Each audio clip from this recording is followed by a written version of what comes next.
the largest of the state in population, they have different numbers. For example, the largest of the state in as far as the population is concerned is California.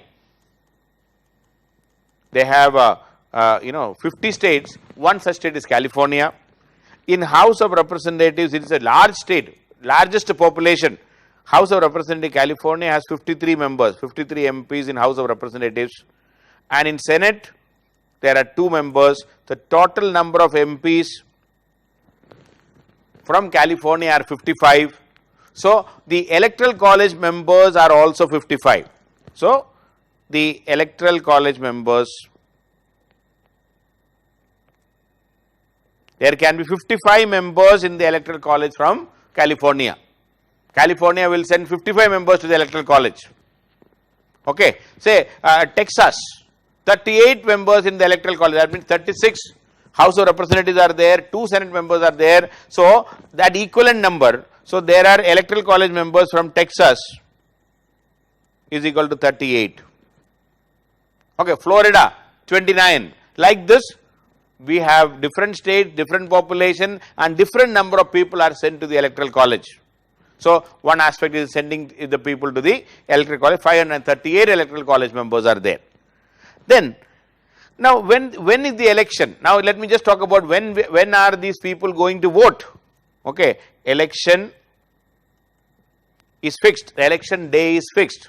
Election day is on first Tuesday of or first Tuesday after the first Monday of November. Okay, first Tuesday after the first Monday of November. Then you may be saying, sir, Tuesday will come after Monday only. But first Monday of November. Suppose Tuesday is the 1st November. If 1st November is Tuesday, then election will not be held on that day. Then it will be on 8th November. Not if it is the 1st November is Tuesday, then election will be held on 8th. See, in 2020, this election was held on or is held on 3rd November. 3rd November means 2nd was a Monday. So first Monday of November is 2nd. So 3rd is the first Tuesday after the Monday of the first Monday of November in a leap year. That is also there. So the elections are fixed in a leap year. So 2020 is a leap year. 2024 will be a leap year. 2028 will be a leap year. So every leap year, first Tuesday after the first Monday, whichever be that day, it is held on a Tuesday, but after the first Monday. So 3rd November this year, 2020 election. So that is how the election system. Okay. So next is 2024, 2016, 2012, 2008, 2004. It's like this, 2000. Every leap year is the election. And now you please remember, now you may be asking, if the president dies in office or he resigns, what will happen? Very interesting question. If the president, after getting elected, like what happened to FDR, only 3 months, he died. He could have completed for 4 years, fixed term of 4 years. So if a president dies in office, or if a president resigns, or if he is impeached, his remaining term will be taken over by the vice president. The vice president need not get elected or anything immediately. He will complete the term till the next November, that leap year November. The vice president will continue as president. If vice president is also not there because of one or other reason, then the chairman of the Senate, the chairman of the House of Representatives, the speaker of the the speaker of the House of Representatives,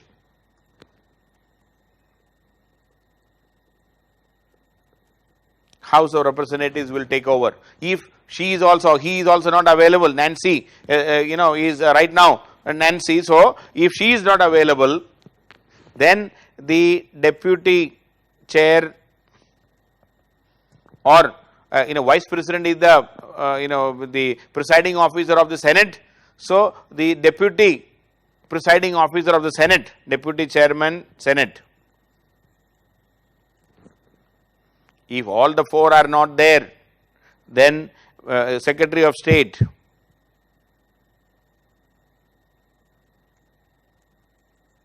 That means the foreign minister will become like this. They have listed down who will be there. Okay, like this it has been listed down who can be there. If so, please remember, elections are fixed.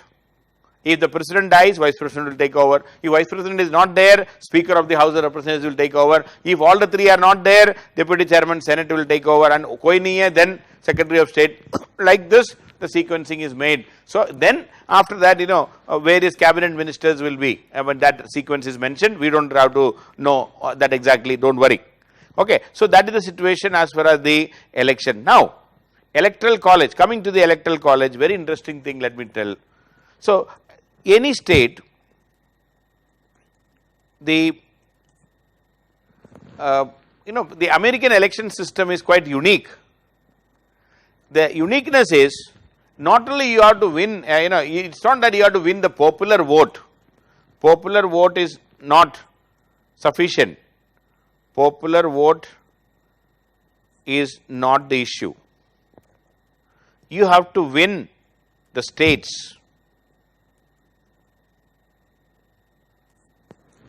Okay, each state will be acting as a separate entity. That is the beauty. I will tell you how.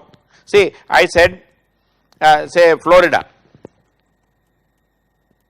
Florida has 29 electoral college members, EC members, or these EC members are known as the delegates, 29 delegates.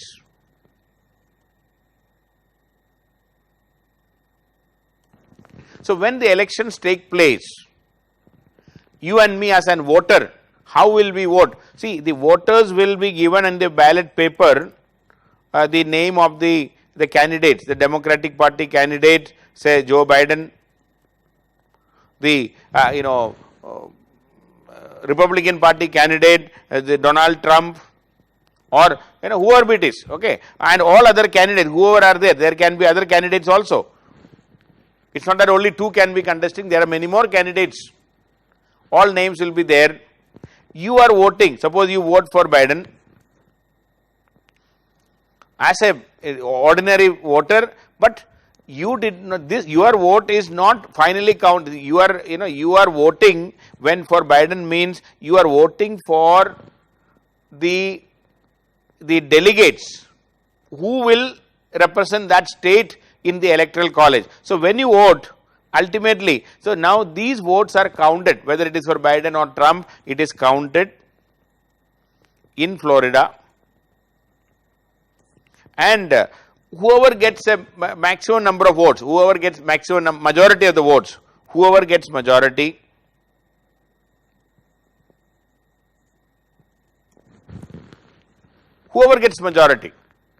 okay, whoever gets majority, so his delegates will go to the electoral college. Now, suppose Biden gets even one vote extra. So you have to just first pass the post system here, first past the post system. That means whoever comes first will be declared as the winner. That's the meaning of first past the post system. The first past the post system. So in Florida, say there are 10 million votes. I am giving a crude example. 10 million votes. 10 million people voted. 10 million voted. Say George Biden, if he get 50.0, Joe Biden, if he gets say 50.01% of votes, and say Trump gets only say 49.99% of votes. Trump. Now, who came first in Florida? Joe Biden came first in Florida. Now, there are 29 delegates to go to the electoral college, 29 delegates. all 29 delegates will be from Joe Biden. Why? Because he got a majority of votes. He got even one vote extra, means all 29 delegates to the electoral college will be of Joe Biden. Are you getting what I am saying? Please, I am repeating. There are 29 delegates from Florida. How do you decide? Now, when you vote for Joe Biden, you are not voting directly to Joe Biden, you are voting for the delegates. The delegates who will go to the electoral college from Florida. 29 members are standing on behalf of Joe Biden and 29 members are standing on behalf of Trump. If Joe Biden gets more votes than Trump's, even if it is one vote extra, all 29 delegates will be from the winning candidate. So, winner takes all. Winner takes all. Philosophy. This is a problem. So, you have to win states. One by one you have to win states. There are 530, I already said 538 delegates. You have to have a majority of the delegates in the electoral college. 538 divided by 2 is equal to 269. You should get more than 269 plus 1. That means you should get 270 delegates in the electoral college. Suppose you win Florida, say Joe Biden, because you got 1 vote extra or 2 votes extra or 10 votes extra, Joe Biden, you get all 29 from Florida. Suppose he wins California. All 55 members will be from California, will be the Joe Biden's delegate. Suppose New York or the Texas. So, if Trump wins Texas, if Trump gets majority of the votes, I mean, whether it is 1 vote extra or 10 votes extra or 1 million vote extra, doesn't matter. If Trump gets majority of the votes or he gets extra votes than the next candidate, whoever comes first, all 38 seats or all 38 delegates will be of Trump. So, the whole state will be representing only one candidate. Whoever comes first, that is what the state will be representing. In the 2016 election, as we know very well, Donald Trump won the election, Hillary Clinton lost. But if you add all the votes polled by Hillary Clinton, she had at least 5 million more votes than Trump. 5 million more votes. Nationally, if you add all the votes polled by Hillary Clinton, she got more than 5 million votes. But still, she lost the election. Why? Because she could not get enough delegates from enough states. Trump managed to got more delegates because he won crucial states. And those crucial states which may change or which can swing from one side to the other, which can change their loyalty or other, which can elect differently in different election, such states are called the swing states. Such states are also known as the battleground states.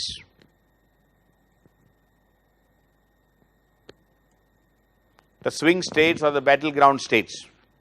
See, every year these are fixed by, and so the delegates, what is more important is on November 3rd you are only electing the delegates, and ultimate success and failure will depend upon the swing states. And some of the states, let me just come to that, swing states or the battleground states, some of the states which always change depending upon, every year or every election it changes, and whoever they vote, ultimately the president will come. Say some of the swing states are, say, Florida,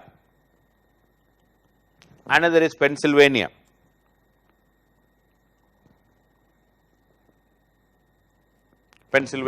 then Ohio, then Michigan, then North Carolina. These are all states, just for your understanding, Arizona, Wisconsin.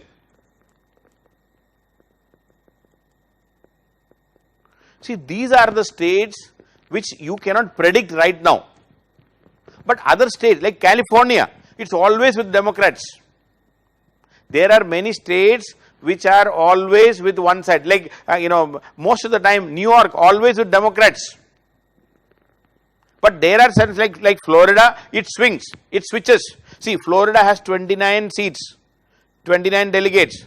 Pennsylvania, they have 20 votes, 20 delegates.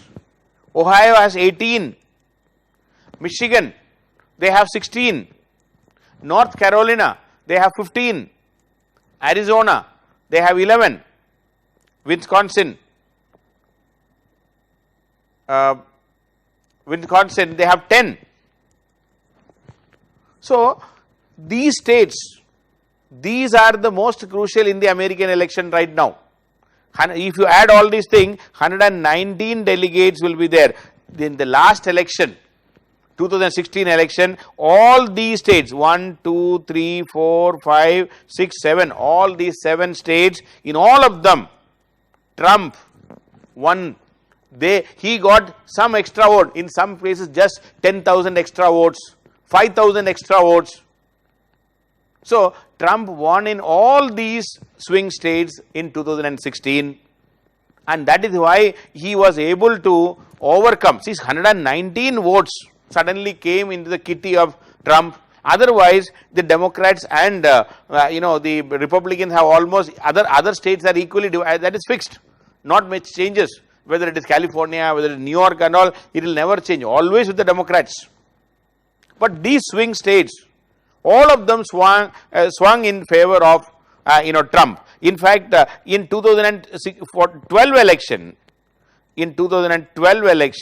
Florida, for example, Florida was with Obama, Democrats. Then Pennsylvania, again with Obama. Ohio, Obama. Michigan, Obama. See, North Carolina was with Republicans at that time also, Republicans in North Carolina. Even Arizona was also with the Republicans. But Wisconsin again, Obama.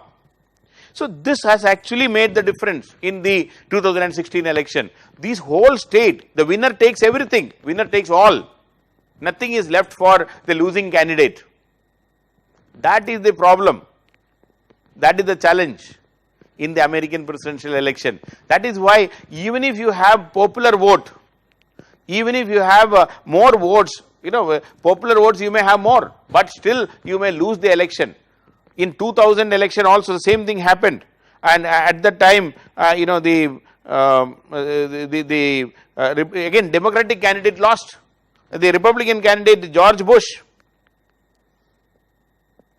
has at least 3 million votes less than, nationally if you count all the votes, less than Al Gore. But Al Gore lost the election. Al Gore got 3 million votes extra. He was a nice man, great, he would have been a great American president. But unfortunately, George Bush, finally in the electoral college, he got 271 seats. George Bush got 271, Al Gore got 269. Al Gore had 3 million votes extra, that I am talking about 2000 election. But Al Gore lost because George Bush got 2 seats extra, and that too, at the time, the deciding factor was in again Florida. Florida has 29 seats, and in Florida, it seems George Bush had 50.001% of votes, and Al Gore had 49.999%. A few hundred votes difference. There is confusion also, but still Al Gore finally conceded defeat and said that okay, George Bush is the president. That is how the election system ended, or rather that is a very traumatic election in 2000. Anyway, so now another funny thing about, so that is the electoral college. I will just come to that. There is no no central election commission. No central election commission in USA. Okay, there is no central election commission in USA. Every state has a different electoral rule about the postal ballot, this, that, lot of confusion because of that, because there is no single electoral system, no election commission. Every state has a different rule. Now, what is happening, I am just repeating, on November 3rd, the common men will go and vote, and based on whoever wins a particular state, all delegates will be fixed. So, the delegates will be elected.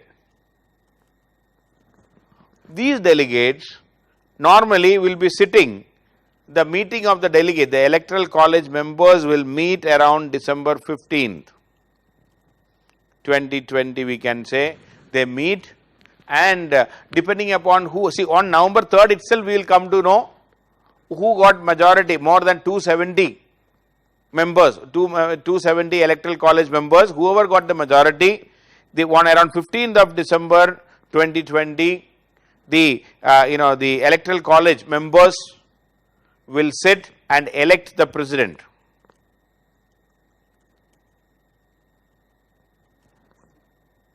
And these electoral college members are free to change their loyalty, and that is also there.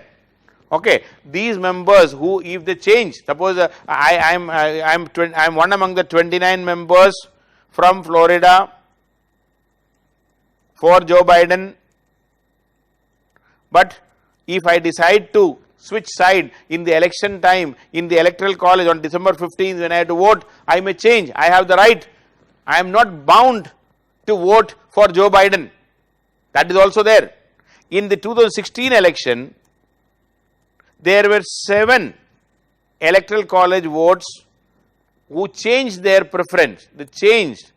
They voted against the candidate for whom they got elected. 7 of them changed their preference. These kind of electoral college members are known as the faithless members. Faithless members. And one more point, after the elections are over, the electoral college is dissolved and no other activity for the electoral college members. See, you are elected only to elect the President of America. After the elections are over, your work is over.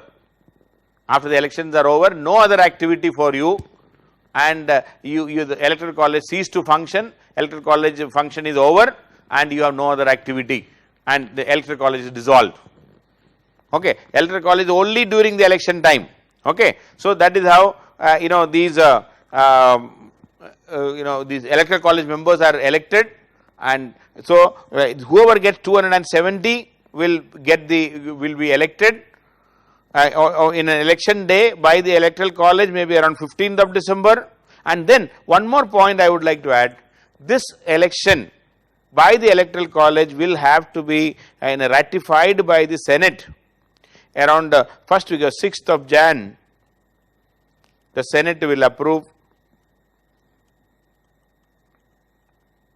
and the new president will take oath on 20th of January 2020. Every year, 20th of January, the new president will take oath. Okay, so January to January, January 20th to 19th of that, after 4 years. So 20th January 2021 to 19th January 2025. This is the term of a president. And elections are held always in November in 2020, 2024, like this. That is how the electoral process will be going on, and so the American system is such that the president is not only elected by the people, it is also by the states. So the majority of the states or the states support is required. It is not that you are popular, you have more number of people supporting you. That is not sufficient. Popular vote alone is not sufficient. Popular vote alone is not sufficient. You need to win the states. If you fail to win the states, then you will not get elected. So that is how the electoral college is there. That is why election, the American electoral system. See, in the opinion poll, even in the opinion poll during Hillary Clinton's time, 2016, most of the opinion polls said that Hillary Clinton will win. But towards the end, what happened? Narrowly she lost, even though she had 5 million extra votes. 5 million, 50 lakh extra votes she had. Even then, she lost it because she could not win enough states. In crucial states, the battleground states, she lost narrowly for 10,000 votes, 5,000 votes, like that she lost. And the whole delegates went to the other side. Very, very narrow. But she lost it. Okay, that is the bottom line. So, these swing states are very important in the American electoral system, and that is how the whole system is there. And then moving into the House of Representatives, I already told every 2 years House of Representative election, 435 members are there. That is the House of Representatives. Then in the Senate is very important. I said each state 50 into 200 members in the Senate, 50 into 200 members, and the Senate members are elected for 6 years. Like in Rajya Sabha, Senate is a permanent house. 1/3 members retire every 2 years. So out of 100, 1/3 means around 33 members will be retiring every 2 years. And each state is represented by 2 Senate members. Now the interesting thing is 2 Senate members each state. Now if one retires in say 2020, the next one may be retiring, the second one may be retiring in say 2022. And since there are only 2, this 2020 member will retire only in 2026.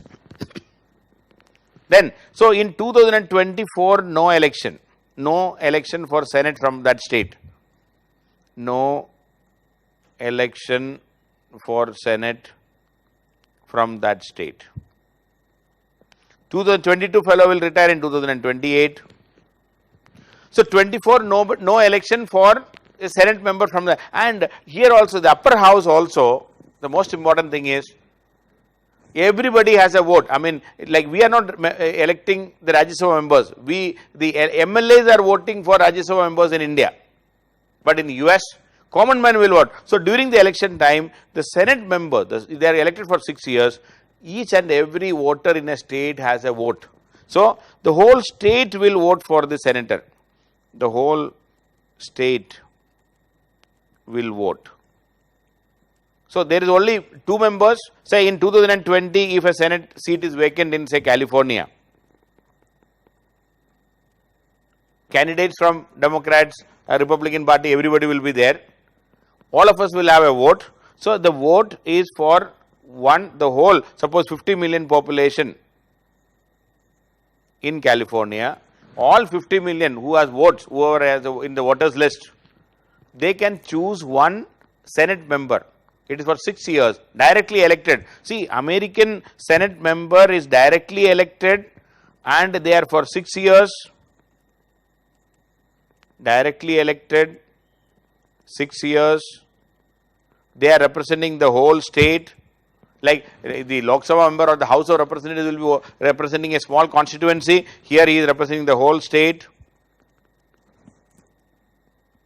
And slowly, even though the upper house in the US was supposed to be a secondary house, a second house, slowly because of its direct election, 6-year tenure, where House of Representatives only for 2 years, they are representing the whole state. Slowly the Senate acquired more powers one by one, slowly. Now we can safely say the American upper house, the second house, is the most powerful upper house in the entire democratic system of the world. The US Senate is the most powerful upper house in the world. The US Senate is the most powerful upper house in the world. No other upper house in the world has that much power. Why? Because the legitimacy comes from where? They are directly elected. They are elected for 6 years and they are elected, they are representing the whole state. There are only 2 members in the upper house. If I am a rare breed, a rare species, if there are only 2 people from a state, say in UP, like UP Chief Minister. Similar to that, if there are only 2 representatives in the upper house of the in the Rajya Sabha, they will be definitely respected. They will be definitely identified. Okay, so this is the kind of difference. The US Senate is the most powerful upper house because of that reason, and they have almost equal and more powers than even the lower house right now. Slowly they have acquired, they have captured, and they have more powers than the lower house. That is quite unique. And as coming to the Supreme Court, as I have already told you, in the US Supreme Court, there are 1 Chief Justice plus 8 associate judges. 1 Chief Justice and 8 associate judges, and in these judges are all nominated by the President, but confirmed by the Senate. Senate has to confirm, not the House of Representatives. Earlier the system was that the Senate should approve by 60% votes, or rather 60% of the members should support. But after 2016, even a simple majority is sufficient, and the members are elected for life, or rather selected for life. Not many American presidents will get a chance to nominate a Supreme Court judge. Okay, normally because somebody has to die or somebody has to resign, nobody will resign, and removal and all very rarely happens. But during Trump's time, just imagine, so in 2016, what happened was that, just for your understanding, in 2016 February, in US, one of the judges died. Okay, during Obama's time, 2016 February is Obama time. Obama wanted to nominate 1 member. Obama nominated 1 member, and that was rejected. That nomination, when it was the last year of his tenure, 2016 November election will be there. In February or so, 1 judge died, and Obama nominated or suggested 1 name. The Senate rejected it by saying that it is the last year of your tenure. Let the new president decide. The Senate, it was the majority of the Senate members were Republicans. Senate was Republican majority at that time, and the Republican majority House, Senate refused to confirm the name suggested by Obama, saying that this is the last year of your tenure. The new president will nominate. So Obama could not appoint. So when Trump came to power, immediately he nominated, and he was approved. Say a Republican judge was identified. See, in fact, in US, these judges are political. If a Republican president nominates a judge, he will be a Republican sympathizer or supporter only. So Obama could not nominate a Democratic judge or Democrat judge. A Republican judge was nominated by Trump in 2017. Neil Gorsuch was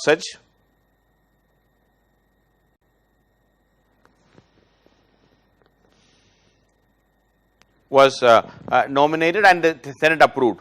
Again, during Trump's time, 1 more judge died. Just see, he got a second chance. So nominated the 2nd judge. Now the 3rd. That is where that is quite I will say extraordinary. We will say he got a chance to nominate the 3rd one, because now, as I told you, the death of the Ginsburg, Ruth Ginsburg died just few, see now in October, sorry, in September 2020, this Ruth Ginsburg, she died. He is one of the very popular liberal judge in the American history, we can say. When she died, immediately Trump nominated this Amy Coney Barrett.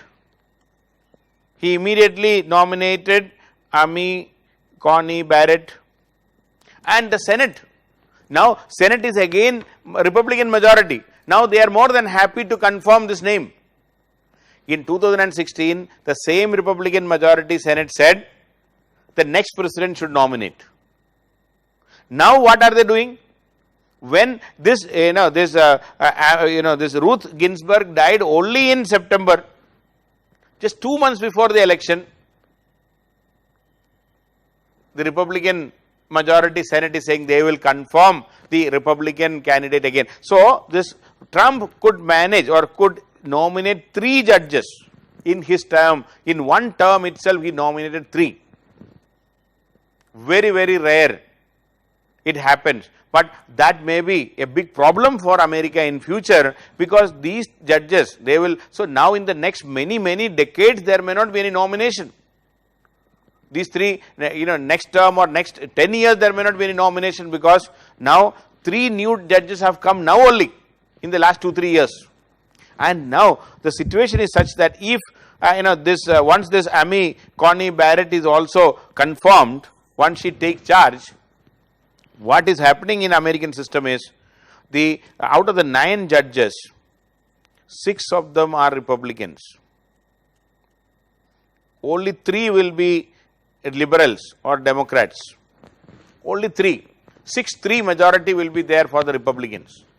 And till recently, it was always 5-4, either Republican or Democrat, something like that. So one judge here and there is a balance in the Supreme Court.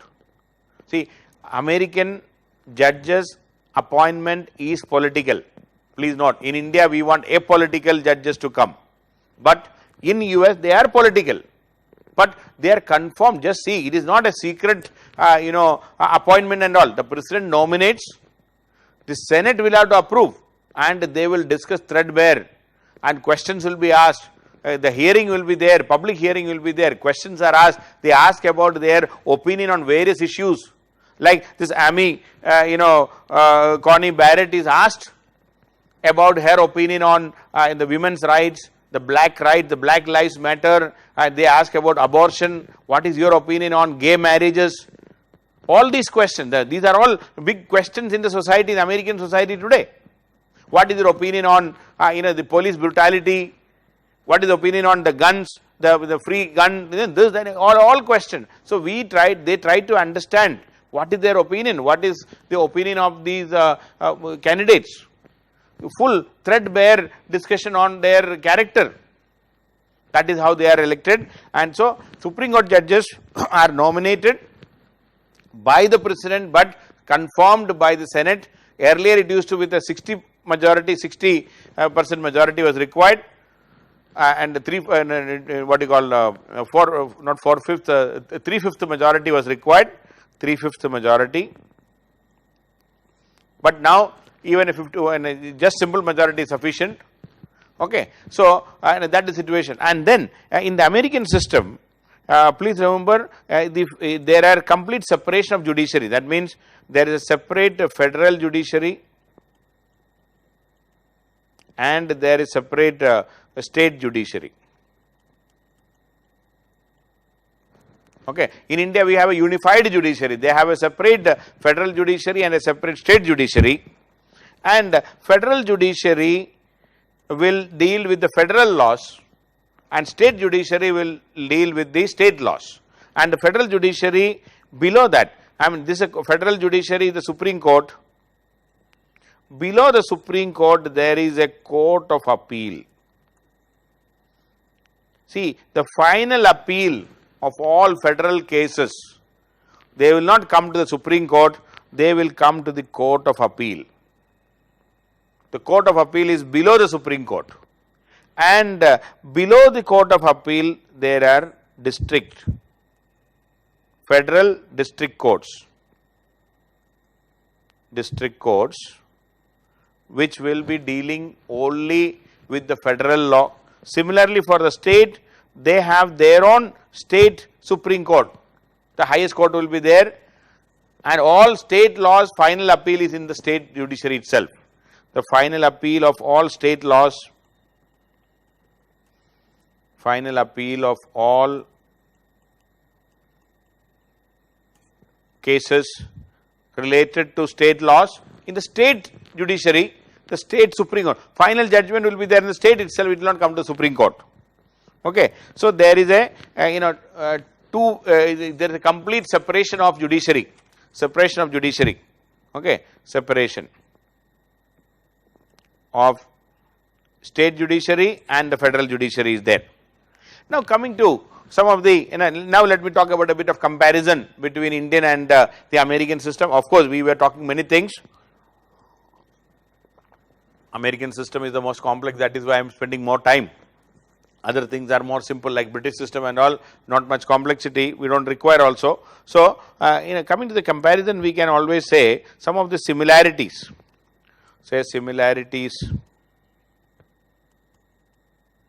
between US and Indian system. Many things, many similarities I already said, many differences I already said. First of all, the impeachment process of the president is same. Some of the similarities, impeachment process same. Number two, the concept of pocket veto for presidents same. Then the power of the judiciary, the Supreme Court is the constitutional court, the final appeal regarding the fundamental rights, the guardian of the constitution, Supreme Court, the guardian and final interpreter of the constitution. But except the final appeal, in India the final appeal is also in the Supreme Court. In US the final appeal is one step below the Supreme Court, that is the Court of Appeal. Otherwise everything is same, the American Supreme Court and Indian Supreme Court. And both we have judicial review and the due process of law. Both enjoy judicial review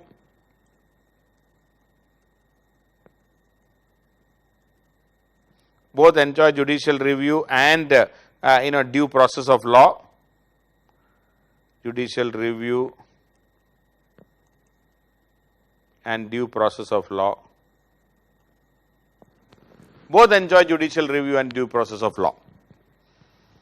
Okay. And also both have bicameral legislature, both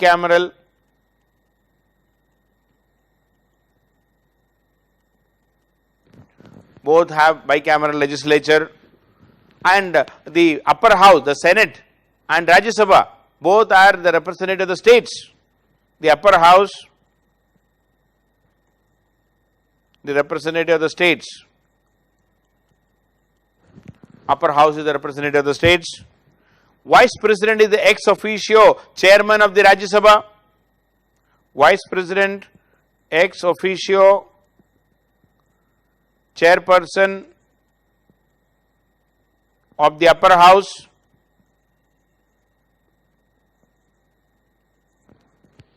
Okay. So everything is same, or rather there are so many similarities. But and both are federal constitution. Of course, slight difference is federal and quasi-federal, but we can always say both are federal constitution.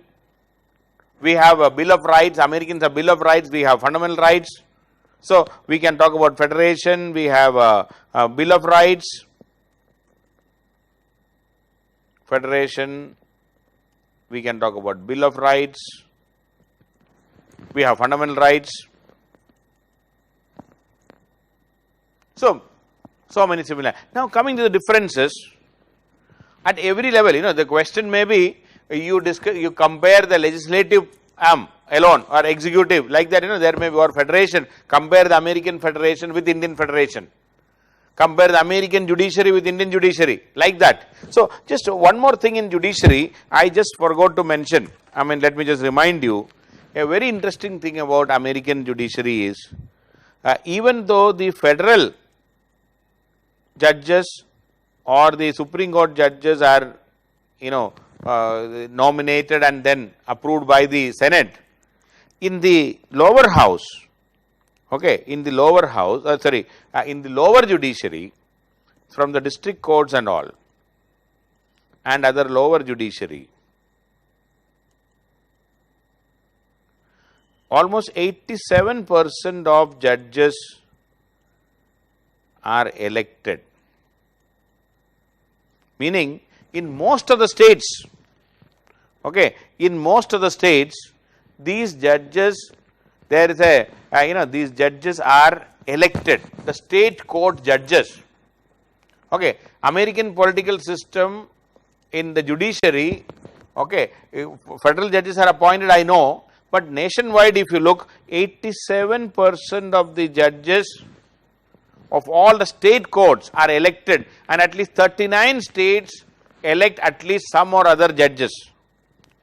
At least 39 out of 50 states have a system of election of judges. So, even judges are elected in US. President is elected, the House members are elected, the state governor is elected, the state assembly, their members are elected. Now, even the judges are elected. The only two places in the history of the democratic history we have elected judges, one is in the Swiss cantonments. In Swiss cantons, there is a system of election of the smaller cantons of Switzerland. They have the system of election, and the other place where there is system of election is the Japanese Supreme Court, Japan. Again, in Japan Supreme Court, again it is not the first round, it is after, I think they are appointed for 10 years, after the end of 10 years, people are asked, shall this judge continue? So, normally the people will say, okay, you continue. So, in Japan also, it is not in the first round, it is a formality in Japan. After completion of the judges are, faceless or rather not, people may not be even knowing about the name.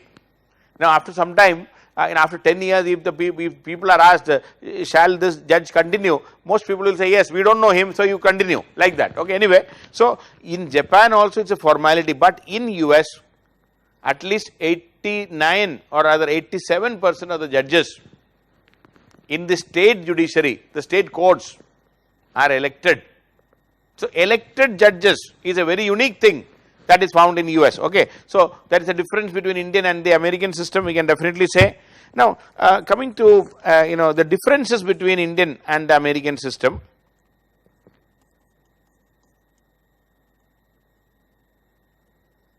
The US and the Indian system, the differences.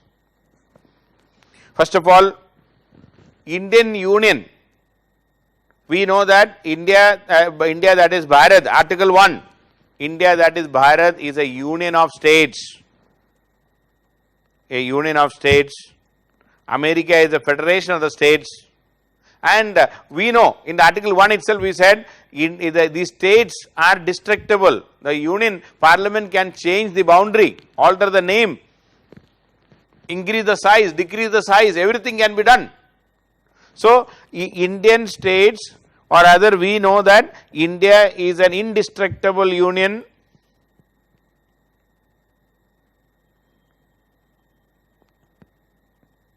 of destructible states.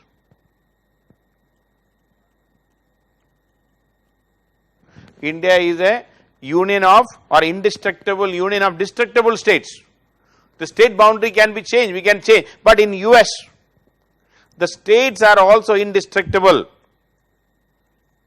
The states are also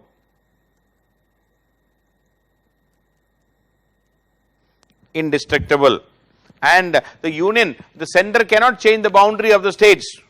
The states are equally powerful because the way the federation was created in US, we know the states decided to create the federation, whereas in India, the center decided to create the states.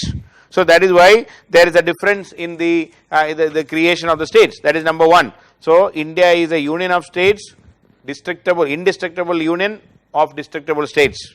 Then in India, any law, there is no provision of any referendum.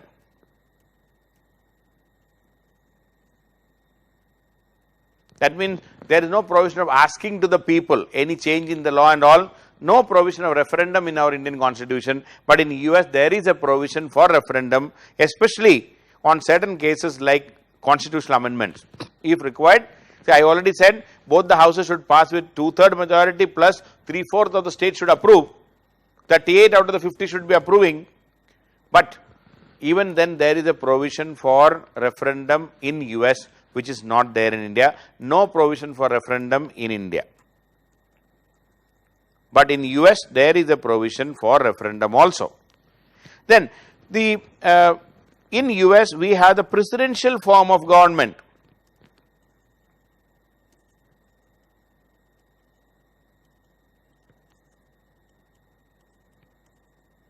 In US we have the presidential form of government, whereas in India we know it is the prime ministerial form of the government. Presidential form of the government means the president is the head of the state and the head of the government.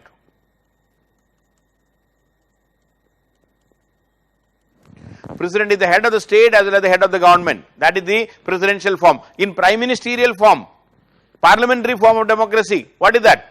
President is the head of the state, but prime minister is the head of the government.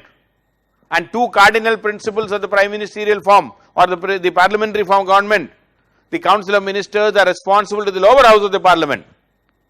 Very important. The council of ministers are responsible to the lower house. That means they can continue to be in power only and only if the prime minister enjoys majority in the parliament.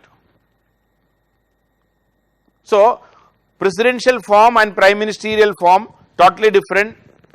Two cardinal principles of the prime ministerial form or the parliamentary form I already told. So that is totally different in the American and the Indian system. And number 4, I would like to say that in US there is watertight compartmentalization, separation of power. You know it very well. I already discussed the Montesquieu formula, the Montesquieu principle, the separation of power in US. Separation of power. The legislature and the executive is completely separated. As I told you, the president is elected directly by the people. Directly means indirectly, but they are not. He is not answerable to the house. President can select any member as his cabinet in the ministry. They are not MPs. They have nothing to do with so president never goes to the legislature. And the legislature, see, the president can propose a law, but he cannot pass a law in the legislature. President can suggest a budget, but it has to be approved by the house separately. So there is a complete separation of power. Here in the parliamentary form, the separation of power is not complete because the executive emerges from the legislature. Executive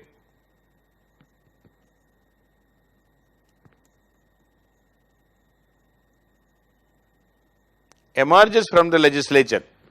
Executive is a member of the legislature. It is a mandate because if a minister is not a member of the legislature, he has to get elected within 6 months in the parliamentary system. But in US, no such mixing. It is complete. So watertight compartmentalization, separation of power is the hallmark of the American system. In parliamentary system, no such separation of the power. And American federation is termed as the true federation. You know it very well. Anything which is deviating from the American system is not considered to be the true federation, whereas Indian federation is known as quasi-federal constitution.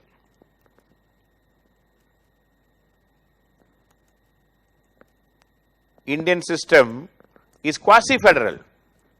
Quasi-federal means in certain extraordinary circumstances, the states will become subordinate to the center.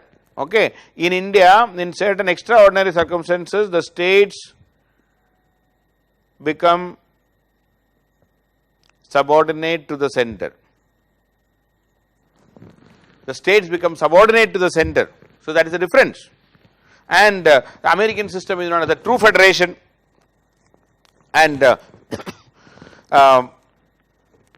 one more point is, the upper house. And moreover, I mean, in Indian system, the federation created, the center created the states for the administrative convenience and things like that. We know very well. And another point is, in the upper house, the Rajya Sabha, even though both are representative of the states, in India, there are three things. One, Rajya Sabha has nominated members. President is nominating, the federation is nominating and asking those 12 members to sit in the Rajya Sabha. So it is diluting the the power of the states. Then, so one is nominate members. Number two, in Rajya Sabha, union territories like Delhi and Pondicherry are also represented. Union territory of Delhi is represented in Rajya Sabha. So union territory is of the union. If union's representative is there. And number three, in India, Rajya Sabha, all states are not equal. In India, all states are not equal. UP is not equal to Sikkim. UP has 36 members in the Rajya Sabha, whereas Sikkim has only one member in the Rajya Sabha. So UP is not equal to Sikkim. So different states have different powers in the Rajya Sabha, whereas in US, irrespective of the size, each state is represented by 2 Senate members. Each state is represented by 2 Senate members. So there is complete, separate, there is a, difference in the upper house. There is complete difference in the upper house. And again, vice president, of course, we have said that vice president is the chairman of the Rajya Sabha, I said, but in US also same, but vice president is a member of the cabinet. Vice president is a member of the cabinet. Vice president is also a member of the National Security Council.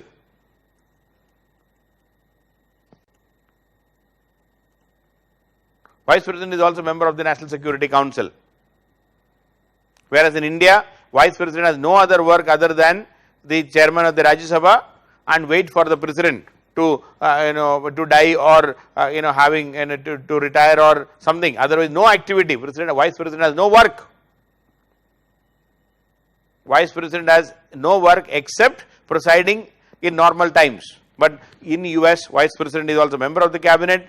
Vice president is also a National Security Council member. In US, they have dual citizenship. That means they are not only member of the US, they are also member of a state. State citizenship is there. State citizenship. The US has state citizenship. India, there is only one citizenship, that is Indian citizenship. Similarly, separate judiciary for the states in US. Separate judiciary for the states.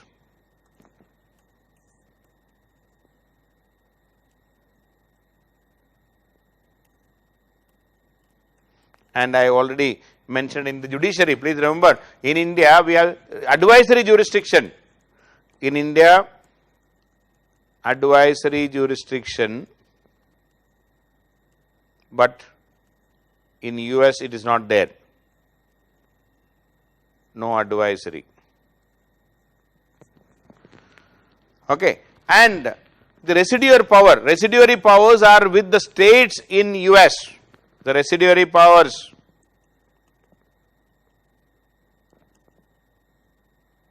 with the states. The residuary powers are with the states. whereas in India the residuary power is the center. And see, in fact, we can say in India is top to down. See, our Indian federation is known as the holding together federation. I talked about this. Whereas US is a coming together federation.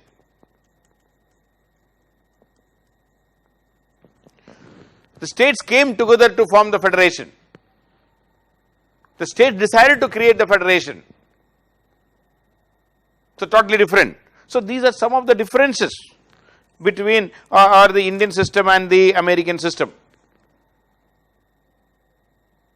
Okay, so a lot of interesting things. I may be talking about some of the comparison with other constitutions some other day.